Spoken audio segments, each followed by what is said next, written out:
નમસ્કાર મિત્રો, આજે આપણે વાત કરવાના છીએ મુંબઈના ધર્મેશ સાથે અમદાવાદમાં બનેલી સત્ય ઘટના.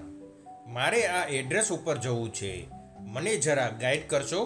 અમદાવાદના દરિયાપુર વિસ્તારમાં રિક્ષા ઊભી રખાવીને વાડીગામ ભજીયા હાઉસની બાજુમાં ઊભેલા એક શિક્ષક દેખાતા વડીલને ધર્મેશે ચિઠ્ઠી બતાવી. અચ્છા, તો તમારે પુનિત પોળમાં જવું છે. જુઓ, આ સામે દેખાય ને, એ જ પુનિત પોળ. તમે અંદર જઈને પૂછી લેજો ને, કારણ કે પોળ તો મોટી છે અને હું એ પોળમાં નથી રહેતો. ધર્મેશે રિક્ષાવાળાને પૈસા ચૂકવી છૂટો કર્યો અને જરાક આગળ ચાલીને પુનિત પોળમાં પ્રવેશ કર્યો. થોડુંક અંદર ચાલીને ચોક વટાવવા પછી એક મકાનની બહાર ચોકડીમાં બેસીને કપડાં ધોતા એક બેનને એણે પૂછ્યું, ગૌરીબેન, ત્રિવેદીના ઘરે જવું છે. તમે એમને ઓળખતા હો તો જરા ઘર બતાવશો? તમે ક્યાંથી આવો ભાઈ? જી માસી, હું મુંબઈથી આવું છું. અરે મનિયા, આ ભાઈને ગૌરીબેનના ઘરે લઈ જાને, એમના મહેમાન લાગે છે. એમ બહેને એક છોકરાને મોટેથી બૂમ પાડી. મનિયો નજીક આવ્યો એટલે ધર્મેશ એની પાછળ આગળ ચાલ્યો. એક સરખી ડિઝાઇનના તમામ મકાનો હતા. સવિતાબેનની બૂમ સાંભળીને આજુબાજુના ઘરની 2-3 સ્ત્રીઓ પણ દરવાજા પાસે આવીને ધર્મેશને જોવા લાગી. તોરલને જોવા જ કોઈ મૂર્તિઓ આવ્યો લાગે છે, નહીં તો છેક મુંબઈથી ગૌરીબેનના ઘરે કોણ આવે? એમના સગાવહાલામાં તો કોઈ જ છે જ નહીં, મીનાબેન બોલ્યા. પોળની પંચાત શરૂ થઈ, પણ ધર્મેશ ઘણો આગળ નીકળી ગયો હતો. મનિયાએ હાથ લાંબો કરીને ગૌરીબેનનું ઘર બતાવી દીધું. સવારના 9 વાગ્યાનો સમય હતો. લગભગ 7 વાગે કાલુપુર સ્ટેશને ઉતરીને પહેલાં તો સ્ટેશનની બરાબર સામે આવેલી એક હોટલમાં ધર્મેશ ગયો હતો. નાહી ધોઈને ફ્રેશ થઈ ચા પાણી પી રિક્ષા કરીને એ દરિયાપુર આવ્યો હતો. અમદાવાદમાં પહેલી જ વાર આવતો હતો એટલે અહીંના કોઈ પણ એરિયાની એને કંઈ જ ખબર નહોતી. ગૌરીબેનના ઘરના 2 પગથિયા ચડી એણે જાળી ખખડાવી. ઘર તો ખુલ્લું જ હતું, પણ જાળી આડી કરેલી હતી. જાળી ખોલવા માટે તોરલ જ આવી. પગથિયા ઉપર બેગ લઈને એક ખૂબસૂરત યુવાન ઊભો હતો. તોરલ ઓળખી શકી નહીં એટલે એણે મમ્મીને બૂમ પાડી, મમ્મી, કોઈ મહેમાન આવ્યા લાગે છે. તોરલની બૂમ સાંભળીને ગૌરીબેન પણ ઝડપથી અંદરના ઓરડામાંથી બહાર આવ્યા. તમારે કોનું કામ છે ભાઈ? ગૌરીબેન પણ આ યુવાનને ઓળખી શક્યા નહીં. માસી, હું તમારા ઘરે જ આવ્યો છું. મુંબઈથી આવું છું. અંદર તો આવવા દો. હા હા, આવો ને, કહી ગૌરીબેન બાજુમાં ખસી ગયા અને ધર્મેશને બેસવા માટે ખુરશી આપી. ઓળખાણ ના પડી ભાઈ? માસી, હું મુંબઈથી આવું છું. મારું નામ ધર્મેશ મહેતા છે. હું તો તમને પણ નથી ઓળખતો. હું તો તમારી અમાનત આપવા આવ્યો છું. તમે ધરમસિંહભાઈને ઓળખો છો? દાદરમાં રહેતા હતા. નામ સાંભળીને ગૌરીબેન ભડકી ગયા. એક જબરદસ્ત આંચકો લાગ્યો. એમને વર્ષો પહેલાંના સંબંધો ઉપર જામેલી ધૂળ ખંખેરવા આવ્યો હતો. આ યુવાન ગૌરીબેન નામ સાંભળીને જ ગુસ્સાથી લાલચોળ થઈ ગયા. ભાઈ, તમે ઊભા થઈ જાઓ. તમે જે પણ હો, મારે કોઈ અમાનત જોઈતી જ નથી. પાછી આપી દો એમને અને ફરી ક્યારેય પણ મારા દરવાજે આવતા નહીં. ધર્મેશ તો આભો જ બની ગયો. એને તો કલ્પના પણ નહોતી કે ગૌરીબેન આવું રિએક્શન આપશે. માસી, ધરમસિંહભાઈ આ દુનિયામાં હયાત નથી. અત્યારે એમનું પોતાનું પણ કોઈ જ સ્વજન નથી. 3 દિવસ પહેલાં જ મારી હોટલમાં તેમનું અવસાન થયું છે. મૃત્યુના આગલા દિવસે આ બેગ એમણે મને આપી છે અને તમારા એડ્રેસની આ ચિઠ્ઠી કહીને ધર્મેશે એડ્રેસની ચિઠ્ઠી ગૌરીબેનના હાથમાં મૂકી. બરાબર એ જ મરોડદાર અક્ષર. ગૌરીબેન ચિઠ્ઠીના અક્ષરો ઓળખી ગયા. આ યુવાન ખોટું નહોતો બોલતો. એની વાણીમાં પણ સચ્ચાઈ હતી. ધરમસિંહનું અવસાન થઈ ગયું હતું. ભલે એમણે કાયદેસર રીતે એમની સાથે લગ્ન નહોતા કર્યા, પણ પોતે તો એમને જ પતિ માનીને આખી જિંદગી ગુજારી હતી. વર્ષો પહેલાં પોળમાં રહેવા આવ્યા ત્યારે પોતે છૂટાછેડા લીધેલા છે એવી જ વાત જાહેર કરેલી. માત્ર તોરલને એમણે વાત કરેલી અને તે પણ જ્યારે એ 18 વર્ષની થઈ ત્યારે આજે હવે એ વિધવા થઈ ચૂક્યા હતા. ધરમસિંહના મૃત્યુની વાતથી એમની આંખોમાં પાણી આવી ગયા. આ બેગમાં 10 લાખ રૂપિયા રોકડા છે માસી. આ બેગ વિશે કોઈ જ જાણતું નથી. હું ધારત તો આ 10 લાખ રૂપિયા પોતે જ ઘરે લઈ જાત. આ નાની રકમ નથી, પણ હું પ્રમાણિક છું. અંકલે મારામાં વિશ્વાસ રાખીને આ બેગ મને સોંપી છે. હું એમનો વિશ્વાસઘાત ના કરી શકું. ગૌરીબેન ઠંડા પડ્યા. એમને લાગ્યું કે એ ખોટા ગુસ્સે થઈ ગયા. 10 લાખ જેવી મોટી રકમ લઈને આ યુવાન પોતાના દરવાજે આવ્યો હતો. પોતે સિલાઈ અને 2-3 ઘરે રસોઈ કરીને ગુજરાત ચલાવતા બ્રાહ્મણ હતા, એટલે પાડોશીઓ પણ એમને નાની મોટી મદદ કરતા રહેતા. આવી સંઘર્ષની જિંદગીમાં 10 લાખ તો ઘણી મોટી રકમ હતી. માફ કરજો ભાઈ, હું એ માણસને ભૂલી ચૂકી છું, પણ કંઈ નહીં, મને તમે માંડીને વાત કરો હવે. અને તોરલ, તું આ ભાઈ માટે ચા મૂક. ના માસી, ચા તો હું હોટલમાં પીને આવ્યો છું. ભલે પીને આવ્યા, ચા પીધા વગર એમ થોડું ચાલે? તમારે આજે જમવાનું પણ અહીં જ છે. તમે છેક મુંબઈથી સ્પેશિયલ મારા ઘરે આવ્યા છો. હવે તમે મને બધી વાત કરો, ગૌરીબેન બોલ્યા. અને ધર્મેશે 4 દિવસ પહેલાની એ ઘટના યાદ કરી. અથથી ઇતિ સુધી સમગ્ર ઘટના વિગતવાર એણે ગૌરીબેનને કહી. મુંબઈમાં મલાડની એક હોટલમાં એ મેનેજર હતો. રવિવાર સવારના 10 વાગ્યાનો સમય હતો. ધરમસિંહ ગોટેચા હોટલ ઉપર આવ્યા. ધર્મેશ એમને ઓળખતો હતો. ધર્મેશના પપ્પાના એ જૂના મિત્ર હતા. આ હોટલ પણ ધરમસિંહ અંકલના એક મિત્રની હતી, અને ધર્મેશને આ હોટલમાં જોબ પણ ધરમસિંહ અંકલે જ અપાવી હતી. આજે રવિવાર હોવાથી રિસેપ્શનિસ્ટ રજા ઉપર હતો, એટલે ધર્મેશ પોતે જ રિસેપ્શન કાઉન્ટર સંભાળતો હતો. અરે અંકલ, તમે? હા ધર્મેશ, 1-2 પાર્ટીને હોટલમાં જ મારે મળવાનું છે, એટલે 2 દિવસ માટે મને એક રૂમ આપી દે. ધર્મેશે રાબેતા મુજબ ડ્રાઇવિંગ લાયસન્સ લઈને મશીનમાં એની ઝેરોક્ષ કોપી કાઢી લાયસન્સ પાછું આપ્યું. રજિસ્ટરમાં એન્ટ્રી કરી ધરમસિંહભાઈની સાઇન કરાવી દીધી. રૂમ નંબર 213ની ચાવી આપી. સામાનમાં એક બેગ અને એક બ્રીફ કેસ હતી. ધરમસિંહભાઈએ બ્રીફ કેસ પોતાની સાથે રાખી. રૂમ એટેન્ડન્ટ બેગ લઈને એમની સાથે ગયો. બપોરે લગભગ 12:30 વાગે ધરમસિંહભાઈ નીચે કાઉન્ટર ઉપર આવ્યા. ધર્મેશ ત્યારે કાઉન્ટર ઉપર એકલો જ હતો. ધર્મેશ, થોડીક અંગત વાત કરવી હતી. સાંજે ડ્યુટી પૂરી થાય એટલે શિવસાગર રેસ્ટોરન્ટ ઉપર આવી જજે ને. 6 વાગે મારી ડ્યુટી પૂરી થાય છે. લગભગ 6:15 વાગે હું પહોંચી જઈશ. ઠીક છે, આપણે ત્યાં મળીએ છીએ. જય જલારામ, જય જલારામ. ધર્મેશે પણ હાથ જોડીને કહ્યું. સાંજે બરાબર 6:15 ધર્મેશ શિવસાગર પહોંચી ગયો. ખૂણાના એક ટેબલ ઉપર ધરમસિંહભાઈ બેઠા હતા. ધર્મેશ એમની પાસે પહોંચી ગયો. ધરમસિંહભાઈ એ કોલ્ડ ડ્રિંક્સ મંગાવ્યું. જો ધર્મેશ, મારી જિંદગીનું કંઈ ઠેકાણું નથી. ક્યારે શું થઈ જાય એ હું પોતે પણ જાણતો નથી. કાલે હું હોટલ છોડી દેવાનો છું. તારે પ્લીઝ કોઈ પણ હિસાબે મારું એક કામ કરવાનું છે. તારા પપ્પા હયાત હોત તો હું સીધો તારા ઘરે જ આવત. મને તારા ઉપર પૂરો ભરોસો છે. હું તને આ બ્રીફ કેસ સોંપી રહ્યો છું. તેમાં રોકડા 10 લાખ રૂપિયા છે. ગઈકાલે મારી બેંકમાંથી જ ઉપાડેલા આ પૈસા છે. બોરીવલીના મારી પ્રોપર્ટીના પેપર પણ છે, અને મારું વિલ પણ છે. તારી અનુકૂળતાએ આ એડ્રેસ ઉપર આ બ્રીફ કેસ પહોંચાડવાની છે, કહીને ધરમસિંહભાઈએ ધર્મેશને બ્રીફ કેસ અને એક ચબરકી આપી. અંકલ, હું સમજી શકતો નથી કે આટલી મોટી રકમ તમે મને કેમ સોંપી રહ્યા છો.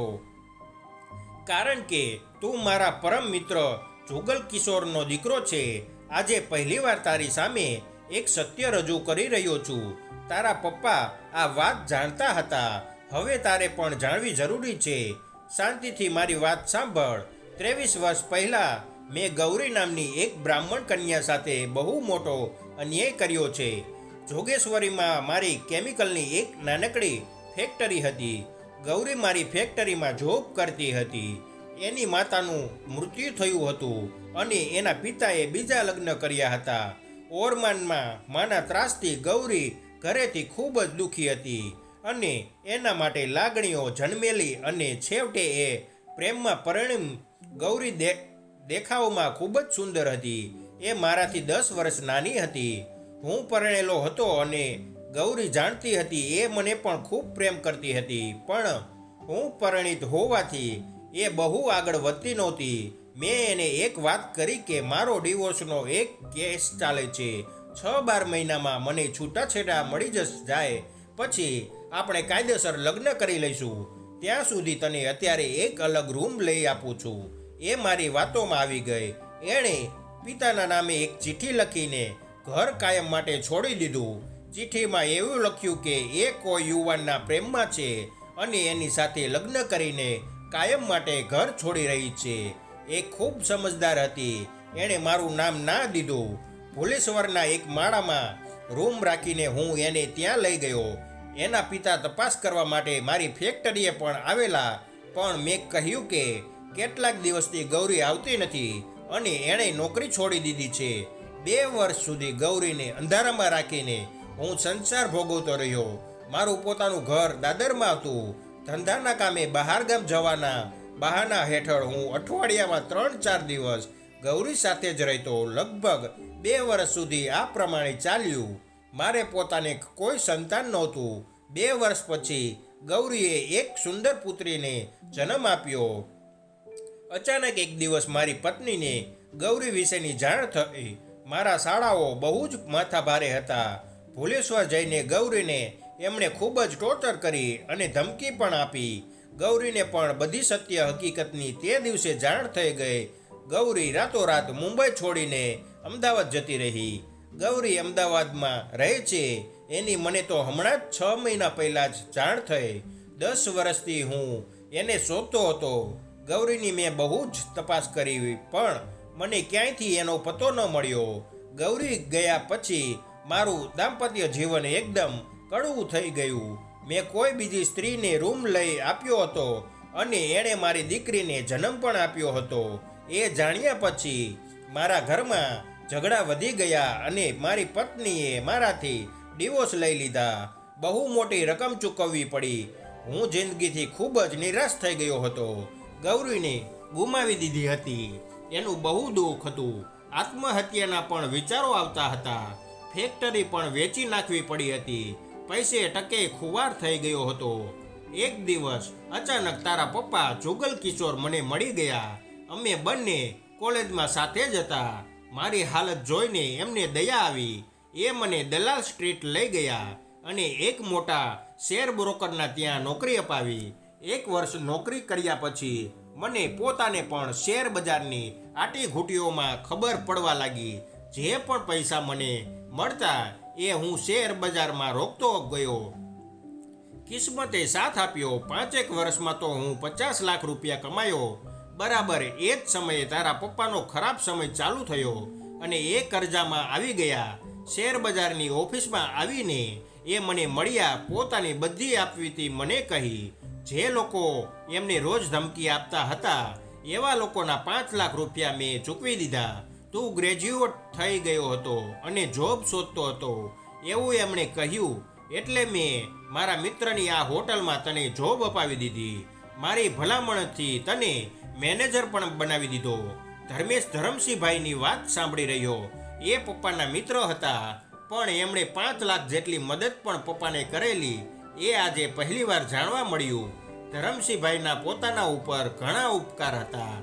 બેટા, આજે મારી ઉપર 3 કરોડનું દેવું છે. હું હવે અહીં રહી શકું તેમ નથી. બહુ મોટો સટ્ટો મારાથી થઈ ગયો અને એ જ દિવસે શેર બજાર તૂટી પડ્યું. આમાંથી બેઠા થવું શક્ય જ નથી. બહુ વિચારીને મેં મારું વિલ બનાવ્યું છે. મારી પ્રોપર્ટી ઉપર કોઈ ટાંચ આવે તે પહેલાં બોરીવલીની મારી પ્રોપર્ટી હું ગૌરીને આપી રહ્યો છું. મારા સહી કરેલા તમામ ડોક્યુમેન્ટ આ બ્રીફ કેસમાં છે. ગૌરી એમાં સહી કરીને રજિસ્ટર ઓફિસમાં જઈને પ્રોપર્ટી પોતાના નામે કરાવી શકશે. જરૂર પડે તો તું એને મદદ કરજે. અને બીજી એક વાત, મેં મારી દીકરીને જોઈ નથી. આ જો તો એ 21 વર્ષની થઈ ગઈ જ છે. એવું સાંભળ્યું છે. એની મમ્મીની જેમ એ પણ ખૂબ રૂપાળી છે. હું ઈચ્છું છું કે તને જો એ પસંદ આવે તો તું એની સાથે લગ્ન કરી લે. તારા લાઈફમાં બીજું કોઈ પાત્ર હોય તો મારું કોઈ દબાણ નથી. મારી દીકરીને જોયા પછી જે તે નિર્ણય લેજે. તારા ઘરે એ સુખી થશે. મારા તમને બંનેને આશીર્વાદ છે. તું જુગલ કિશોરનો દીકરો છે. તારી સાથે લગ્ન થશે તો મને આનંદ થશે. લગ્ન પછી તું મારા બોરીવલીના ફ્લેટમાં પણ શિફ્ટ થઈ શકે છે. મેં આ બ્રીફ કેસમાં એક પત્ર પણ બંધ કવરમાં મૂકેલો છે. ગૌરીને કહીજે કે એ વાંચી લે. ભલે અંકલ, એકાદ વીકમાં હું અમદાવાદ ચોક્કસ જઈ આવું છું અને ગૌરી માસીને આ 10 લાખ પણ આપી આવું છું. પણ તમે હવે ક્યાં જશો? મારા ઘરે પણ થોડા દિવસ રોકાઈ શકો છો. ના બેટા, મુંબઈમાં હું રહી શકું એમ નથી. રકમ ધાર્યા કરતાં ઘણી મોટી છે. જે લોકોના પૈસા લઈને મેં આ સટ્ટો કર્યો છે એ બહુ મોટા માથા છે.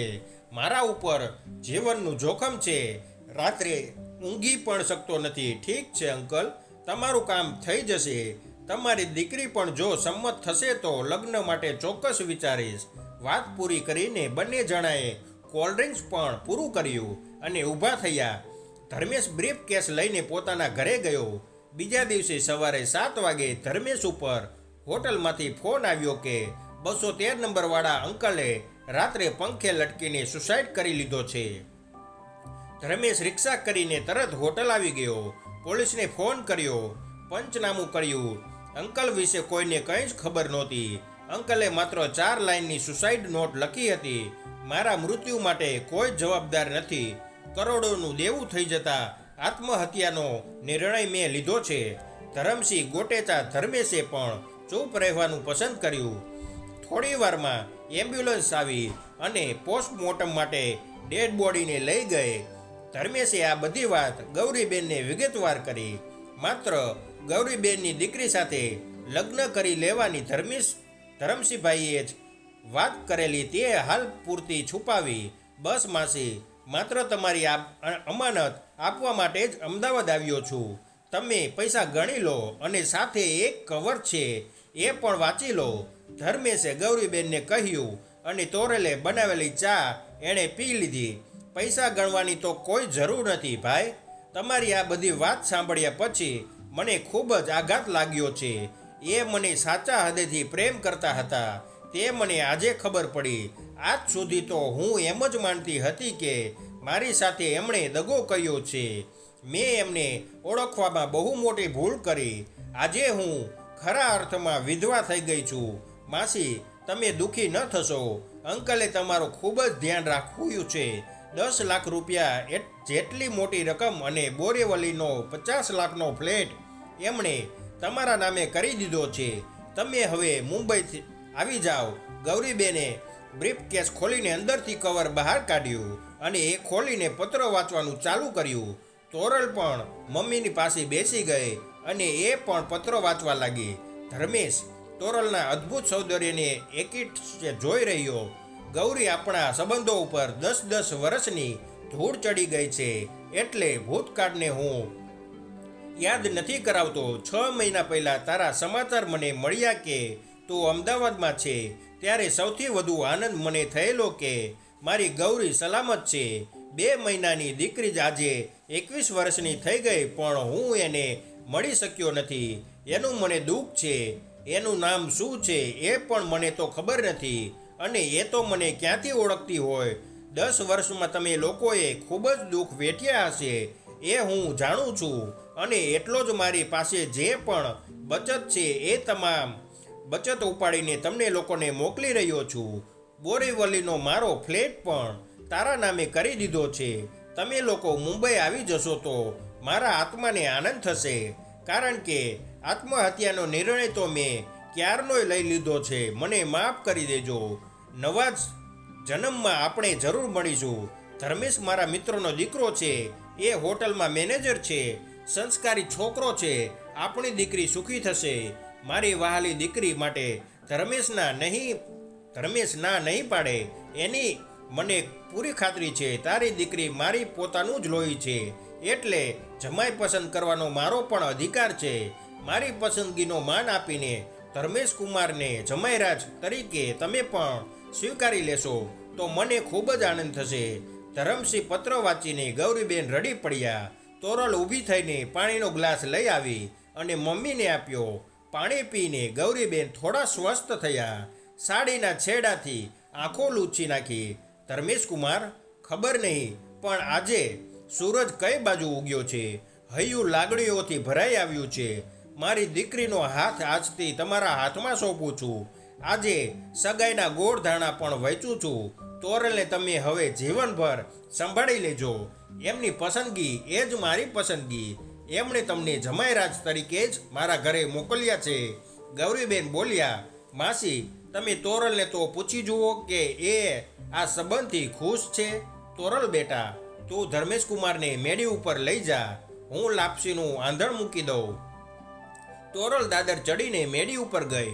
ધર્મેશ પણ પાછળ પાછળ ગયો. પલંગ ઉપર પાથરેલી ચાદર સરખી કરીને એક ખૂણા ઉપર તોરલ બેઠી. ધર્મેશે પણ પલંગના બીજા છેડે બેઠક લીધી. હવે બોલો જમાઈરાજ, શું પૂછતા હતા? તોરલે આંખો નચાવીને ધર્મેશને પૂછ્યું. ધર્મેશ તો તોરલના રૂપથી એટલો બધો અંજાય હતો કે એની તો જીભ જ સિવાય ગઈ હતી. કંઈ નહીં, બસ એ તો એમ જ પૂછ્યું કે તમારી ઈચ્છા પણ મારે જાણવી જોઈએ ને. અને હું એમ કહું કે મારી જરા પણ ઈચ્છા નથી તો એ આઘાત મારાથી સહન નહીં થાય. તોરલ, હા તોરલ, જ્યારથી અંકલે તમારી સાથે મારા લગ્નની વાત કરી ત્યારથી તમને એક નજર જોવા માટે કેટલો બેચેન થયો છું એ હું જ જાણું છું. અને તમને જોયા પછી મારું હૈયું હવે મારા કાબૂમાં નથી. તોરલ આ પ્રેમ ઘેલા યુવાનને જોઈ રહી. પોતાને પણ આ હેન્ડસમ યુવાન ગમી ગયો હતો. અને પત્રમાં પપ્પાની ઈચ્છા જાણીને તો ધર્મેશને એ મનોમન સમર્પિત થઈ ચૂકી હતી. જન્મો જન્મમ હવે તોરલ તમારી જ છો કહેતી તોરલ ઊભી થઈ ધર્મેશની સામે આવીને ઊભી રહી. ધર્મેશ પણ ઊભો થયો. યુવાની અને પ્રેમની એક જબરજસ્ત લાગણીમાં બંને એકબીજાને ભેટી પડ્યા અને એવા તો ખોવાઈ ગયા કે ગૌરીબેનની પહેલી બૂમ તો એમની સંભળાય જ નહીં. બીજી બૂમે બંને અણગના આવેશમાંથી બહાર આવ્યા. બંને જણા ધીમા પગલે દાદર ઉતરીને નીચે આવ્યા ત્યારે ઘરમાં જમાઈરાજને જોવા માટે પડોશીઓની ભીડ જામી હતી. ગૌરીબેને જ હરખ પદુડા થઈને અડોશ પડોશમાં સૌને સગાઈની વધામણી આપી હતી. મેં નહોતું જ કહ્યું કે તોરલને જોવા જ કોઈ મૂર્તિઓ આવ્યો લાગે છે. મીનાબેને કહ્યું, હા પણ સૌથી પહેલાં તો એ મારી પાસે જ આવ્યા હતા. મેં જ ઘર બતાવેલું મનિયાને મોકલીને. સવિતાબેન બોલ્યા, હા માસી, તમે ના મળ્યા હોત તો હું મુંબઈ પાછો જ જતો રહેવાનો હતો. ધર્મેશ બોલ્યો અને તોરલ સહિત સૌ ખડખડાટ હસી પડ્યા. લેખક અશ્વિન રાવલ. મિત્રો, આવા જ નવા જીવન ઉપયોગી, જીવનમાં કંઈક નવું શીખવા મળે, પ્રેરણા મળે તેવા વિડીયો જોવા માટે અમારી ચેનલ સાથે બન્યા રહેજો અને અમારી ચેનલને સબસ્ક્રાઈબ કરી દેજો. ખૂબ ખૂબ ધન્યવાદ.